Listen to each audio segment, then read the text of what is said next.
नहीं होती और पुलिस को उनके अंडर में करके उनको दोषी को जेल में पहुंचा देते, तो उसका कोई भीड़ का भी उनको लगता है कि ठीक है वो दोषी के खिलाफ कार्रवाई करेंगे, उसको हमारे समाज और परिवारजनों को ये विश्वास हो जाता है कि ठीक है पुलिस ने एक तरफी कार्रवाई करी तो भूरिया जी ने आरोप जो लगाया है वो सही लगाया है। भाई पुलिस इतनी दबाव में क्यों काम कर रही है? हाँ भाई पुलिस को इतने दबाव में काम नहीं करना चाहिए, पुलिस को तो सही न्याय करना चाहिए। पुलिस के लिए तो सभी वर्ग, सभी पार्टियां, सभी दल सब एक समान होना चाहिए। उसने जिस प्रकार से भूरिया जी ने कहा है कि भैया वो किसी समाज, किसी वर्ग विशेष के दबाव में पुलिस प्रशासन ने काम किया है, तो वो उन्होंने जो आरोप लगाया सही आरोप लगाया। हम भी पूरे उनका समर्थन करते हैं भूरिया जी की बात का कि भैया अगर एक तरफा कार्रवाई करने के लिए आपने पुलिस ने जो कड़ा कदम उठाया था और आप बता रहे हैं कि करंट से लगी मौत हुई उसकी, तो करंट से मौत हुई, ये पुलिस ने क्या उसका वेरिफिकेशन किया, क्या जांच करी क्या? भाई वो कैसे मरी ये तो डॉक्टरी विषय था ना, पहले से ही उन्होंने कैसा मान लिया कि ये बिजली या करंट से मरी? हाँ वो लड़की के साथ ज़्यादतियाँ हुई है लड़कों के द्वारा, उन दोषियों को आप गिरफ्तार करके उनको जेल पहुंचा देते तो सब लोगों को शांति हो जाती, तो इस प्रकार की घटना ही नहीं होती। ये तो मामला पुलिस प्रशासन के द्वारा बढ़वाया गया। भाई वास्तविकता घटना जो थी उस घटना को मालूम था कि ऐसा हुआ है, पुलिस प्रशासन को मालूम था, तो इतना डाइवर्ट करके उसको ध्यान भटका करके लोगों को आप तो गुमराह करने की कोशिश कर रहे थे, तो आक्रोशित तो लोग होंगे ना, कोई भी परिवार के लोग। हाँ कविता पाटीदार जी जो राज्यसभा सदस्य है, उन्होंने भी दोषियों को अगर पुलिस कार्रवाई करती तो करने देना था।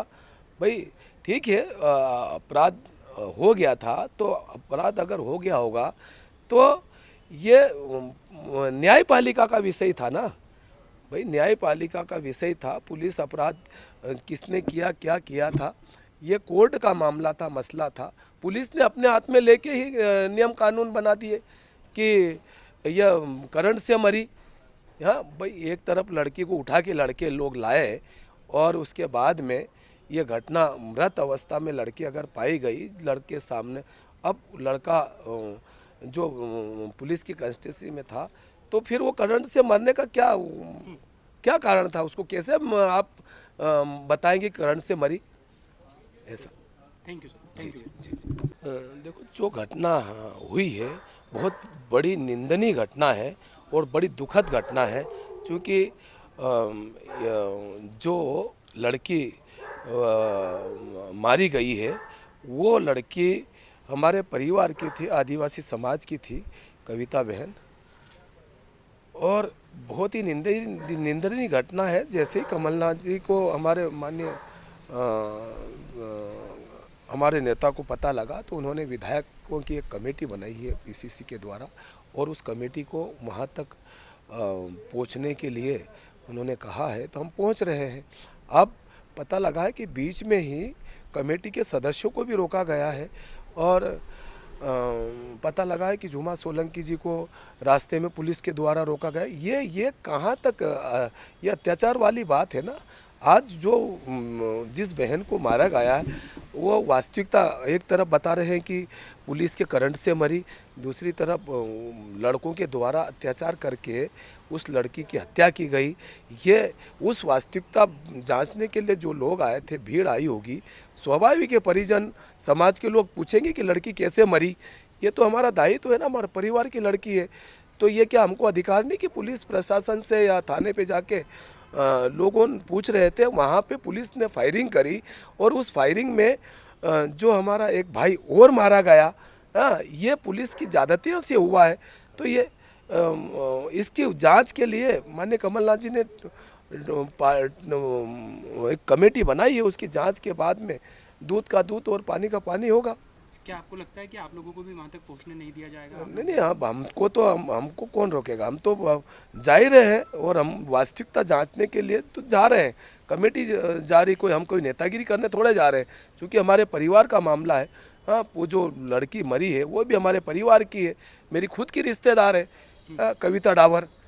तो ये क्या वहाँ तक जांच करने के लिए और जाने के लिए तो कोई रोक ही नहीं सकता है। वो रोकने का कोई प्रावधान नहीं। पर भाई हमारे परिवार की पुलिस प्रशासन तो जनप्रतिनिधि जा सकते हैं, पूछ सकते हैं। कोई हम नेतागिरी करने थोड़े जा रहे हैं या कोई हंगामा करने थोड़े जा रहे हैं। कल भी इस प्रकार से जब ये घटना हुई थी तो पुलिस प्रशासन जब उन लोगों को जो दोषी था उनको अगर श्रेय नहीं देते तो भीड़ भी नहीं होती और पुलिस को उनके महू में जो घटना घटी है वो बड़ा दुर्भाग्यपूर्ण है और उसमें एक आदिवासी लड़की पढ़ती थी, उसको किसी तरह से फुला के एक पाटीदार समाज का लड़का वो लेके गया और जाने के साथ उसके साथ में कुछ लोगों ने जो है थे बलात्कार किया दोनों ने।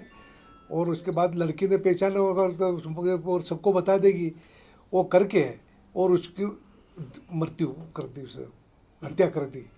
ये कारण है। और उसको मतलब छिपाने के लिए बीजेपी के ये जब लोग हैं उसमें जब अपराध करने वाले वगैरह सब बीजेपी के हैं और उसको मतलब जो कविता पाटीदार राज्यसभा मेंबर है वो उसके यहाँ के हैं और उसको बचाने के लिए संरक्षण देने के लिए सारा खेल शुरू हुआ।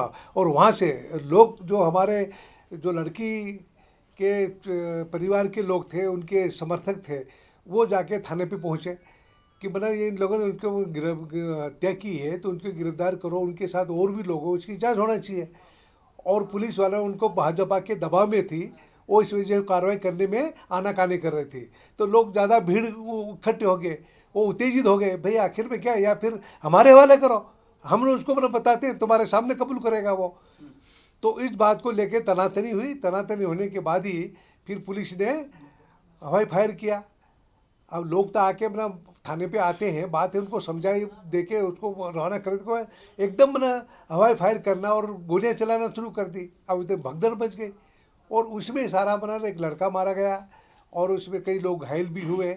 और ये प्रशासन की लापरवाही और भाजपा के नेताओं के दबाव में ये सारा खेल हुआ। तो अगर मान लो इसमें नहीं होता तो आज ये मामला निपट भी जाता और जो दोषियों को सज़ा भी मिलती। पर दोषियों को बचाने के लिए बीजेपी ने ये सारा षड्यंत्र किया और षड्यंत्र के कारण ये मामला आगे बढ़ता गया। तो ये सारी चीज़ें हैं और असली जो दोषी हैं उनको भाजपा आज भी बचाने में लगी हुई है। कमलनाथ जी ने कमेटी बनाई है, कितने मेंबर्स हैं और आप लोग यहाँ तो ये सारी चीज़ें पता लगा कमलनाथ जी को और हमारे लोगों ने ही बताया, यहाँ के महू के लोग और कांग्रेस के कार्यकर्ताओं, भाई वास्तविकता तो ये है। और इस बात को लेकर वहाँ पर अपनी कांग्रेस की तरफ से वहाँ पर टीम भेज के उसकी जांच होना चाहिए। तो इस बात को लेकर हम लोगों 5-7 विधायकों को हम लोगों को कमलनाथ जी ने कहा कि आप मौके पे जाओ, मौके पे जाके और मृतक परिवार से ही मिलना है और वहाँ पे वास्तविकता क्या है वो सारी घटनाक्रम रिपोर्ट ला के दो, उसके बाद हम उसको देखेंगे। नहीं तो जरूरत पड़ी कमलनाथ जी भी आएंगे वहाँ। कमलनाथ जी आ सकते हैं? बिल्कुल आ सकते हैं। अभी कितने विधायक आप लोग जा रहे हैं महू? हम लोग करीब 7-8 है ना, 7-8 विधायक हैं। वहाँ जाने के बाद में सर क्या कुछ गतिविधि आप लोगों ने रणनीति के तौर पर तैयार की है? भाई हम लोग वहाँ जा रहे हैं। अब वहाँ जाने के बाद उस गांव जाएंगे, लड़की के गांव जाएंगे, जो मृतक वाला है उनके वहाँ में जाएंगे और एक केस सारी घटनाक्रम की रिपोर्ट लेंगे। रिपोर्ट लेने के बाद कहाँ से ये चूक हुई, कैसे हुई और कैसे ये गोली चली और बीजेपी मतलब पुलिस वालों ने ये अंधाधुंध गोलियां चलाने उनको अधिकार किसने दिया। जब तक कोई मजिस्ट्रेट वहाँ होता वो ऑर्डर देता कि भाई गोली चलाओ, पर पुलिस ने अपने हाथ में कानून भी ले लिया। कानून लेके वो अपना अधिकार कानून का दुरुपयोग किया और कई लोगों को अपना घायल भी किए। और ये पुलिस की प्रशासन की लापरवाही है तो उसको बिल्कुल जांच उच्च स्तरीय होना चाहिए। हम तो सीबीआई से मांग करेंगे, सीबीआई की जांच की मांग करेंगे ताकि दूध का दूध पानी का पानी हो और असली दोषियों को सजा मिले। ये हमारा स्टैंड रहेगा। Thank you. हमसे जुड़े रहने के लिए हमारे YouTube चैनल को सब्सक्राइब करें और नई वीडियो की नोटिफिकेशन के लिए बेल आइकॉन को दबाएं। अगर आप ये वीडियो Facebook पर देख रहे हैं तो लाइक जरूर करें और ज्यादा से ज्यादा शेयर करें। धन्यवाद।